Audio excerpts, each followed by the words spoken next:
In this video, I'll show you how to set up your Western Digital Easystore drive, could be the portable version or the non-portable one, with your Mac computer. And after doing so, I will also show you how to use Time Machine with your Western Digital drive. This way you'll never lose any data ever again. The first step is obviously to plug the drive in your Mac computer using the USB cable that is included inside of the box. Then we need to open an app called Disk Utility that is included in your Mac. You don't need to download anything. Go on the top right corner over here where you see all the icons and you should see a magnifying glass. Click on it. Then you'll need to type Disk Utility like this. And the first option should be this app over here. Click on it.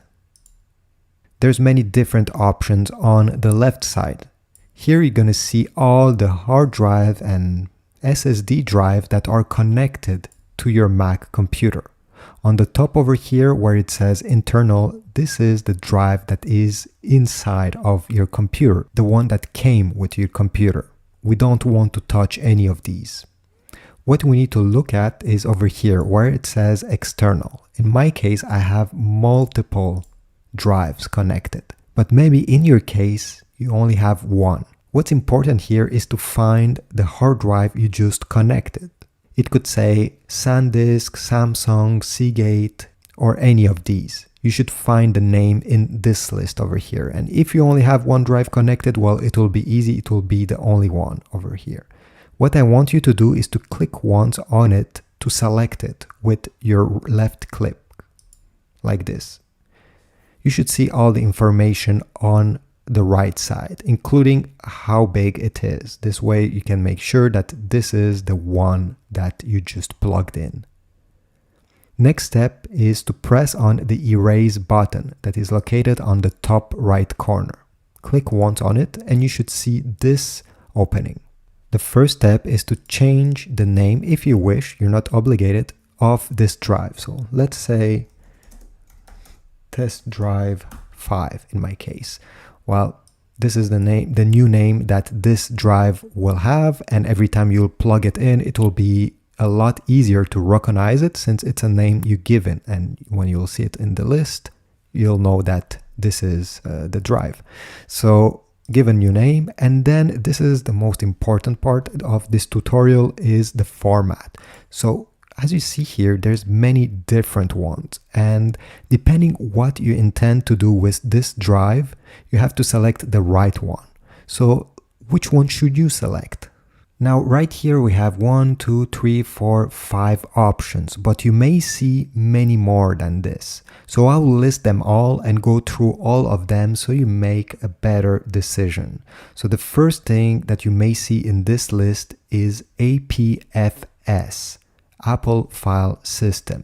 This option is if you intend to use this hard drive only with Mac computers. So let's say you have an iMac and a MacBook Air, and maybe your friend has another Mac and you just want to move files from these computers using this drive, and you'll never use a PC computer with this drive, then you should choose this APFS if all these Mac computers are recent. What I mean by recent is that they're running Mac OS 10.13, which is High Sierra, or the latest versions. So if you're planning to use your drive with Mac computers that are from 2018 and more recent ones, you should choose the first option, since this will be the most efficient one.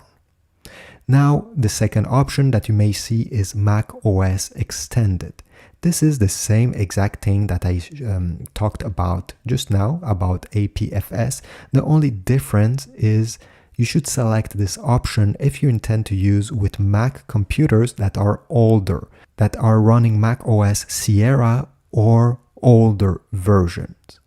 Again, if you're thinking using this drive with Windows computer and your Mac, you should not choose any of these two first options. Third option that you may see is MS-DOS, which is FAT32 for people who know. This option will be compatible with Mac computers and Windows, but the major problem over here is that it's only capable of holding files up to 4 gigabytes, which I think it's not useful for most people. The only reason I can see someone selecting this option is if you intend to use this drive with your Mac computer, but also with a smart TV. Mine, for example, is an LG Smart TV and it only accepts FAT32. And if I want to watch movies that I have transferred from my Mac to this drive on my Smart TV, I must select MS-DOS FAT32. The fourth option is exFAT. This is the option that you need to select if you intend to use this drive with Mac computers, but also Windows computers. This does not have the 4 gigabytes limitation that we just talked about the MS-DOS format. With exFAT, you'll be able to transfer and put much larger files. And I think most people will choose exFAT, especially if you're using this drive for school or work, where you may encounter colleagues using Windows computers and you'll want to connect your drive to their computer. This way, by choosing exFAT, you're sure that it will be compatible with both PCs and Macs. Finally, there's another option which is NTFS. Microsoft NTFS. This is an option that is only good if you want to use this hard drive or SSD drive with Windows computer. Only Windows computer, because if you choose NTFS, your Mac computer won't be able to write on this drive. It will only be able to read it. So do not select NTFS. Your Mac is not compatible with this format. The last thing I want to add about these options is if you want to use this drive to make some backups for your Mac, and only backups, that's the only purpose why you got this, and you're going to use Time Machine. I'll just show you in a few moments how to use it. Well, you should choose APFS or Mac OS Extended, one of these two options. If your Mac is a more recent one, choose APFS. If you have an older Mac, that is older than 2018 around, well, choose Mac OS Extended. In my case, I'll choose Mac OS Extended. Then you have over here another option right under it. What I suggest you is simply put it to the first one, GUID partition map. Just leave it like this. Once you're ready, press erase, and just to make sure that when you press erase, it will format the drive. So everything that is on it will be erased. So if it's not a brand new drive and you have some important files there, make sure to make a backup before pressing erase. So I'll go ahead, I'll press erase. Usually it only takes a few seconds. Maybe if you have a larger drive, it can take up to a few minutes. You just have to wait until you get a confirmation that your drive has been erased and formatted. Here we go. We have the confirmation here. We have the green check mark. Operation successful. Perfect. Now we can simply press done. And here we go. On the left side, we even have our new name over here, Test Drive 5. If you open Finder on your Mac and you're browsing files the same way you're doing as always, on the left side over here, you're going to see the names of your drives, and you should find the one you just set up. Once you finish using it, if it's not a drive that will stay connected to your Mac permanently, you need to eject it. You cannot simply unplug the USB plug from your computer, because this can corrupt data and cause some problems. So to eject it, there's two ways really you can do it. You see over here on the right side of the name, there is a small icon. You just click on it, and usually in 2 seconds it will be ejected. You can also see all the drives that are connected. In our case, this is the new one we just set up. To eject it, you just have to throw it into the garbage bin. So click on it and drag it right down over here in the bar where you see this trash icon, where this is what they say above it. It will not delete the drive, all it does is eject it, and it will disappear, and now you can safely unplug it from your computer. If you did this by mistake and you want to reconnect it, well, simply plug it back. Let me do it. And under 2-3 seconds, you see it appeared again at the same spot. Now let's see how to do a backup using Time Machine. Alright, so now let me show you how to use Time Machine on this drive. So the first step is to go on the top left corner where you see the Mac logo. Click on it and then go down until you see System Settings. Tap on this.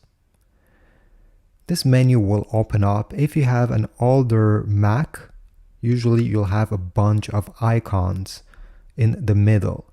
You should find Time Machine if you have an older Mac. Usually it's around here.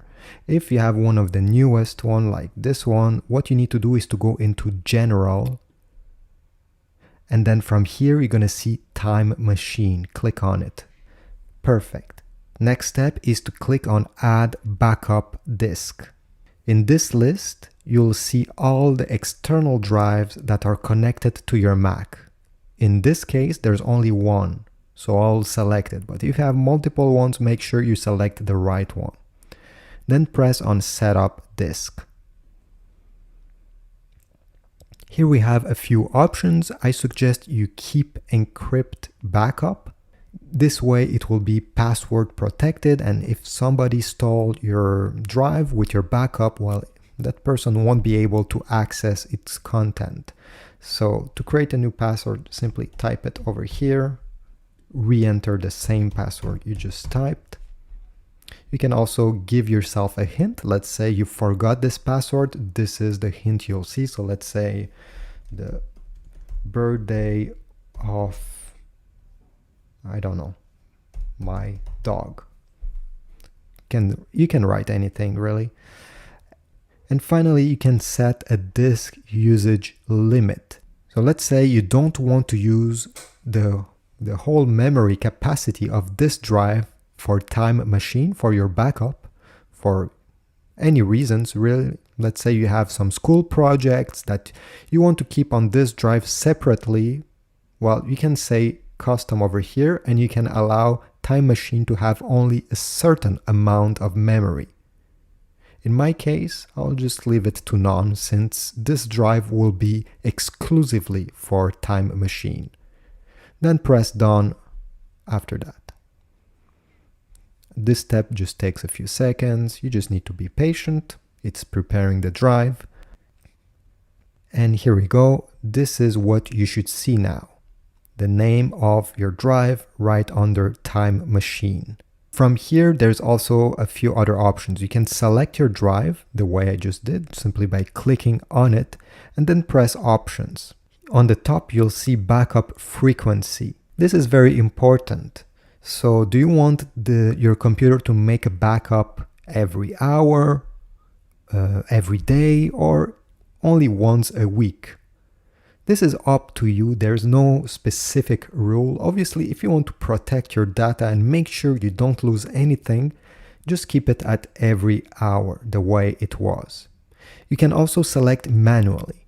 If you select manually, it means that there is no automatic backup that will incur. I don't suggest. You'll have to click every time Make Backup, Start Backup to start the process, and I guess sometimes you'll forget, so I suggest you choose one of these three options. If you choose automatically one of these three options, you'll also see backup on battery power. So by default, as you see, it's turned off, which means that if your Mac computer is disconnected from power, it's not plugged in, it won't automatically do the backup because it will try to preserve your battery life. You can also check it, which means that no matter if your Mac is plugged in or unplugged on battery, the backup will happen no matter what. It will use more energy, more battery, so you just need to be mindful about this. And if we go over here, the last option, it will tell you exclude from backups. So here you see all the drives that you do not want to back up. Test Drive 5 is already on the list. Why? Because Test Drive 5 is the drive we selected to make the backup. So it cannot do a backup of a backup. It doesn't make any sense. So this is why you see it over here. But if you want to exclude drives, but also folders, not only drives, you can click on this plus symbol. And here you'll be able to select anything. Let's say on desktop, I have this folder over here, this one. And I do not want this to be part of the Time Machine backup for any reason. Well, I just have to select it and then click exclude. It will be added from the exclusion list. When you're done, press done. And you see the backup started automatically. Depending how many files you have on your computer, this will determine how much time it takes for your Mac to make the backup. So from here, you can let this happen. You can even close this window and just use your computer the same way you're using every day. You see on the top right corner over here, you have the Time Machine logo. You can click on it if at any time you want to know what's happening with your backup. So over here, I can see that it's currently backing up my data. You can stop this backup and you can browse Time Machine backups. I'll show you just in a few seconds how to do it. And you can open Time Machine settings from here. You don't have to go through the same way we did previously. That takes more steps. You can simply click on the top here and you get these shortcuts. Now, what happens if you want to recover a file from your Time Machine drive? Let's say you have deleted that file without knowing it, and now you're panicking, you want to get it back. So you go in Time Machine on the top here and select Browse Time Machine Backups. This will open. This looks like Finder because it's Finder, where all your files are, the same way you're browsing them on your computer. And you have multiple layers of this. So you see over here, there's many different windows. By clicking this top arrow, you can go back in time. Again, this is a fresh Time Machine backup, so I don't have much data here. But if you did this a few weeks ago or maybe a few months ago, you'll be able to go back in time very, very far and retrieve your file this way. So you just have to go in the folder that where the file is located or was located, let's say download. And from here, you're probably going to see it. All you have to do is to click on it. And then on the bottom here, you see restore, click restore. And it will bring it back on your computer from your Time Machine backup. If the file was already on your computer, you can decide over here to keep the original only, keep both of them, this is what I suggest, or to replace the new file with the older one you just recovered. This is up to you. I'll click replace. So this is about it. If you want to support my channel, check the Amazon links in the description down below. I have posted different links for if you want to get a drive, a USB drive for your computer or other accessories. This is a great way to support my channel. Like, subscribe, and I will see you in the next video. Thanks again for watching.